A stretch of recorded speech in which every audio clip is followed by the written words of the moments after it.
இறை இயேசுவில் எனக் அன்பார்ந்தவர்களே, நம் ஜீவனுள்ள தேவனின் உயிருள்ள வார்த்தைகளை தினமும் கேட்பதன் மூலம் உங்களுக்கு நன்மையும் ஆசியும் உண்டாவதாக.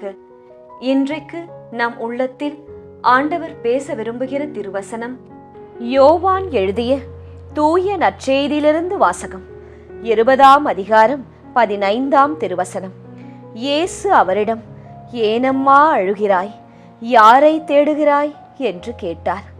இறை இயேசுவில் எனதருமை நண்பர்களே, உங்கள் அனைவருக்கும் நம் இயேசுவின் அன்பை உரித்தாக்குகின்றேன். இன்றைய புனிதராம் புனித மகதலா மரியாவிடம் நமக்காக இறை இயேசுவிடம் பரிந்து பேசி அவரின் மேலான இரக்கத்தை பெற்று தரும்படி ஒரு நிமிடம் ஜெபித்துக் கொள்வோம் நண்பர்களே. என்று ஜூலை மாதம் 22ஆம் தேதி புதன்கிழமை இன்றைய நாளில் தங்கள் பிறந்த நாள் மற்றும் திருமண நாளை கொண்டாடும் அனைவரையும் இறை இயேசுவின் அன்பும் ஆசிர்வாதங்களும் நிறைவாய் சேரட்டும். தங்களுக்கு நெருக்கமானவர்களின் பிரிவால் வாடும் நபர்களையும் இறை இயேசுவின் வியாகுல அன்னையின் ஆறுதல் போர்வையாய் மூட வேண்டுமாய் மனமாற ஜெபிக்கின்றேன். நண்பர்களே, எப்படி இருக்கிறீர்கள்? மகிழ்ச்சியாக இருக்கிறீர்களா? இன்று ஜெபித்தீர்களா? குடும்ப காரியம், பணியிடத்தில் உள்ள காரியம், மற்ற பிளான்ஸ் எல்லாம் எப்படி போய்கொண்டிருக்கிறது? சந்தோஷமாக இருங்கள், ஜெபத்தில் நிலைத்து இருங்கள். அதை ஞாபகப்படுத்துகிறேன். ஒவ்வொரு நாளும் நம் ரோசரி பிரேயர்ஸ் குடும்பத்தாருக்காக தவறாமல் நானும் ஜெபிக்கின்றேன். தாய் மரியிடம் ஜெபமாலைகளை சமர்ப்பிக்கின்றேன். சரி நண்பர்களே, இன்று ஆண்டவர் இயேசு நமக்கு தரும் சிந்தனை என்ன? உறுதியான மனிதருக்கு தோல்வி என்று எதுவுமில்லை. அவர் செல்லும் பாதையில் கற்றுக்கொள்ள வேண்டிய பாடங்கள் மட்டுமே உள்ளனவாம். வாழ்க்கையில் சில நேரங்களில் நாம் எதிர்பார்த்த முடிவு கிடைக்காமல் போகலாம். ஆனால் இயேசுவோடு நடக்கும் ஒருவருக்கு ஒவ்வொரு அனுபவமும் ஒரு புதிய பாடமாகவே மாறுகிறதாம். தோல்வி உங்களை நிறுத்துவதற்காக வருவதில்லை. இயேசுவின் பிள்ளைகளை நிறுத்தவும் முடியாது. உங்களை பலப்படுத்தி அடுத்த வெற்றிக்கு தயார்படுத்துவதற்காகவே வருகிறது. பேதுரு இயேசுவை மறுத்தார். அது அவரது வாழ்க்கையின் முடிவாக மாறவில்லையே. இயேசு அதை ஒரு புதிய அழைப்பின் தொடக்கமாகவே பேதுருவுக்கு மாற்றினார்.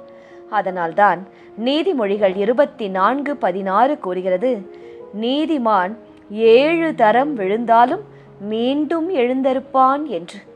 இயேசுவில் நம்பிக்கை வைத்திருப்பவர்க்கு தோல்வி என்பது ஒரு முடிவு அல்ல நண்பர்களே. அது தேவன் கற்பிக்கும் அடுத்த பாடத்தின் தொடக்கம். சரி நண்பர்களே, இன்றைய முதல் வாசகம் என்ன கூறுகிறது? தேவனில் நம்பிக்கை வைத்தவருக்கு தோல்வி என்பது முடிவல்ல. அது இயேசு கற்பிக்கும் அடுத்த பாடத்தின் அடுத்த ஆசிர்வாதத்தின் தொடக்கம். இதன் விளக்கம் என்ன? என் உயிருக்குயிரான அன்பரை தேடினேன் என்று மணமகள் கூறுகிறாள் இன்றைய முதல் வாசகத்தில். இரவின் இருளிலும் தனிமையிலும் நகரம் முழுவதும் அவள் தேடினாளாம். பல இடங்களில் தேடியும் மணவாளன் கிடைக்கவில்லை. ஆனால் தேடுவதை நிறுத்தாத போது இறுதியில் அவள் மணவாளனை, அன்பரை கண்டடைந்தாளாம். இந்த வாசகம் இறைவனை தேடும் மனித இதயத்தின் பயணத்தை நமக்கு நினைவூட்டுகிறது. சில நேரங்களில் இறைவன் நம்மை விட்டு தூரமாக இருப்பது போல தோன்றலாம். ஜெபித்தும் பதில் கிடைக்காதது போலவும், கண்ணீர் சிந்தியும் அமைதி இல்லாதது போலவும் இருக்கலாம். ஆனால் தேடுவதை விட்டுவிடாத இதயத்தை இறைவன் ஒருபோதும் ஏமாற்ற மாட்டார். வீட்டில் குழந்தை தன் அம்மாவை காணாமல் போனால் அது அமைதியாக உட்கார்ந்து விளையாடாது. ஒவ்வொரு ரூமாக சென்று தேடும். ஹாலில் இருக்கிறாரா, ரூமில் இருக்கிறாரா, கிச்சனில் இருக்கிறாரா, பாத்ரூமில், டாய்லெட்டில் இருந்தால் கூட போய் தேடும். அம்மா அம்மா என்று அழைக்கும்.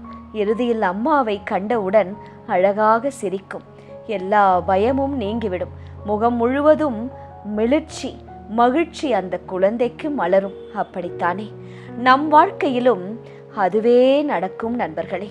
இறைவன் சில நேரங்களில் மறைந்திருப்பது போல தோன்றும். ஆனால் அவர் நம்மை விட்டு விலகவில்லை.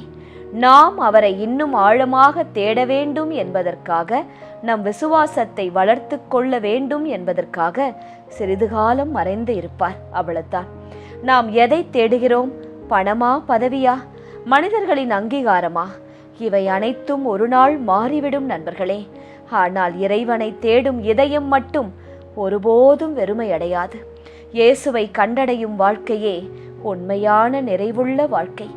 இன்று சிந்தித்து பாருங்கள் நண்பர்களே. நான் தினமும் இயேசுவை ஜெபத்தில் தேடுகிறேனா? அல்லது தேவைகள் வந்தால் மட்டும் இயேசுவை நினைக்கிறேனா? ஆண்டவரே, இந்த உடல் நல பிரச்சனையை குணமாக்கும், கடன் பிரச்சனையை தீரும், குடும்ப பிரச்சனையை தீர்த்து தாரும் என்று இந்த என்னுடைய தனிப்பட்ட விஷயங்களுக்காக மட்டும் ஜெபிக்கிறேனா என்று ஆராய்ந்து பார்க்க வேண்டும். இன்று ஒரு முடிவு எடுப்போம். இறைவனை தேடும் இதயத்தை ஒருபோதும் கைவிட மாட்டீர் என்று சொன்ன இயேசுவே, ஒவ்வொரு நாளும் ஜெபத்தின் மூலமும் ஜெபமாலையின் மூலமும் ஒரு 10 நிமிடமாவது உம்மை தேடுவேன் இயேசுவே என்று இன்று ஒரு முடிவெடுப்போம் நண்பர்களே. நிச்சயம் அது பல ஆசீர்வாதங்களை நம் வாழ்க்கையில் கொண்டு வரும். சரி நண்பர்களே, இன்றைய நற்செய்தியின் வாழ்க்கை பாடம் என்ன? மகதலா மரியா, இயேசு அவளின் பெயரை அழைத்த அந்த ஒரு வார்த்தை கண்ணீரை மகிழ்ச்சியாக மாற்றியது. மகதலா மரியா இயேசுவை இழந்துவிட்டேன் என்ற வேதனையில் கல்லறை வாசலில் அழுந்து கொண்டு இருந்தாள். அவர் தேடியது ஒரு இறந்த உடலை. ஆனால் இறைவன் அவருக்கு கொடுத்தது உயிர்த்தெழுந்த ஆண்டவரின் சந்திப்பை. இயேசு அருகிலேயே நின்றிருந்தும் தன் துயரத்தால் அவரை அடையாளம் காண மகதலா மரியாவால் முடியவில்லை. ஆனால் இயேசு அவளை அழைக்கிறார். மரியா என்று பெயர் சொல்லி அழைத்த அந்த நொடியிலே அவளின் கண்களும் இதயமும் திறந்தன என்று நாமும் சிந்திக்க வேண்டும். பல நேரங்களில் இயேசு என்னை கைவிட்டு விட்டாரோ, மறந்து விட்டாரோ, அழுகிறேனே, என் ஜெபத்திற்கு பதில் சொல்லவில்லையே என்று நாம் ஏங்குகிறோம். பல நேரங்களில் நாம் தேடும் பதில் நாம் எதிர்பார்த்த விதத்தில் வராது. ஆனால் நாம் அறியாமலேயே இயேசு நம் அருகில் நின்று கொண்டிருப்பார். யாராவது தெரியாத மனிதர் மூலம் நமக்கு உதவுவார். சரியான நேரத்தில் நம் பெயரை அழைத்து நான் உன்னுடன் தான் இருக்கிறேன் என்று உணர வைப்பார். ஒரு தாய் கூட்டம் நிறைந்த இடத்தில் தன் குழந்தையை தேடிக்கொண்டு இருக்கிறாள். திடீரென்று யாரோ அந்த குழந்தையின் பெயரை அழைக்கிறார்கள். அந்த குழந்தை 1000 குரல்களுக்குள் கூட தன்னை அன்போடு அழைக்கும் அந்த தாயின் குரலை உடனே அறிந்து திரும்பி பார்க்கும் தாயிடம் ஓடி வரும். அதே போலவே வாழ்க்கையின் குழப்பம், கண்ணீர், ஏமாற்றம், கடன், உடல் நோய் ஆகியவற்றின் நடுவிலும் இயேசு நம்மை பெயர் சொல்லி அழைக்கிறார். கேள்வி இதுதான், அவருடைய குரலை கேட்க நம் இதயம் அமைதியாக இருக்கிறதா? தினமும் ஜெபிக்கிறதா என்பதுதான் கேள்வி. ஜெபித்தால் நிச்சயம் ஆண்டவர் ஏற்ற வேளையில் பதில் தருவார். ஒரு ஜெபமாலை பல அதிசயங்கள் உங்கள் வாழ்க்கையில் கொண்டு வரதுக்கு பாலமாக இருக்கும் நண்பர்களே. சரி நண்பர்களே, இன்றைய திருப்பாடல் வழி ஜெபிக்கலாமா? இறைவன், இயேசு, ஆண்டவர் நம்மை ஒருபோதும் மறப்பதில்லை. நாம் அவரை காணவில்லை என்பதற்காக அவர் நம்மை விட்டு விலகவில்லை. கண்ணீர் நிறைந்த தருணங்களில் கூட இயேசு நம் அருகிலேயே இருக்கிறார். சரியான நேரத்தில் நம்மை அழைத்து நம்பிக்கையையும் புதிய வாழ்வையும் அளிக்கிறார். இயேசுவே, நான் ஜெபிக்கிறேன், சரியான நேரத்தில் என்னை அழைத்து பதில்தாரும் அப்பா என்று உங்களையே கேட்டுக்கொள்ளுங்கள். நான் என் பிரச்சனையை தானா பார்க்கிறேன், அல்லது என் அருகில் நிற்கும் ஆண்டவரின் குரலை கேட்க தயாராக இருக்கிறேனா? இயேசுவே, இன்று நான் என் பிரச்சனையை தள்ளி வைத்துவிட்டு இன்று முழுவதும் என் தேவையை உமது பாதப்படியில் சமர்ப்பித்து ஜெபிக்க நேரம் கண்டுபிடிக்க வேண்டும். மனதுருகி ஜெபிக்க வேண்டும். தனிமையில் அமர்ந்து ஜெபிக்க வேண்டும். எழுதி வைத்து அதன் மேல் கை வைத்து ஜெபிக்க வேண்டும். குடும்பமாய் ஜெபிக்க வேண்டும். அப்போது நிச்சயம் எங்கள் உண்மையான ஜெபத்தை பார்க்கும் நீர், எங்கள் ஆழமான விசுவாசத்தை பார்க்கும் நீர் பதில் தருவீர் என்று நம்புகிறோம். அந்த பதிலை காணும் எங்கள் உள்ளமும் மனமும் கண்களும் ஆன்மாவும் பூரிப்போடு நன்றி மலர்களை சமர்ப்பிக்கும். ஆண்டவரே, இனியும் தாமதியாதேயும்.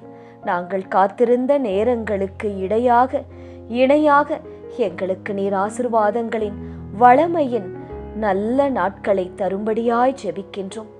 காத்திருந்த இதயம் இளைப்பாறுதல் அடும்படியாக நீர் எங்களுக்கு ஆசீர்வாதங்களையும் உமது இதயத்தில் எங்களுக்கு ஒரு இடத்தையும் தரும்படியாய் ஜெபிக்கிறோம். அதற்காக காத்திருக்கின்றோம். நீர் எங்களை ஆசிர்வதித்தால் எங்கள் தேவைகளை சந்தித்தால் நிச்சயமாக அதை மகிழ்ச்சியோடு சாட்சியாக பலருக்கு சொல்லுவோம். உம்மை விட்டு விலகாத ஒரு வாழ்க்கையை வாழுவோம். ஜெபிக்க மறவாத குடும்பமாக நாங்கள் இருப்போம் என்று ஒப்புக்கொடுத்து ஜெபிக்கிறோம் இயேசுவே. ஆமேன். இயேசு கிறிஸ்துவின் பெரிதான நாமத்தின் நிமித்தம் ஜெபிக்கிறோம். ஆமேன். ஒவ்வொரு நாளும் உங்கள் உள்ளத்தில் ஆண்டவர் பேச விரும்புகிற இறை வார்த்தையை தெரிந்து கொள்ள ரோசரி பிரேயர்ஸ் சேனலை சப்ஸ்கிரைப் செய்யுங்கள். மேலும் உங்கள் நண்பர்கள் மற்றும் உறவினர்களுடன் ஷேர் செய்யுங்கள். நன்றி.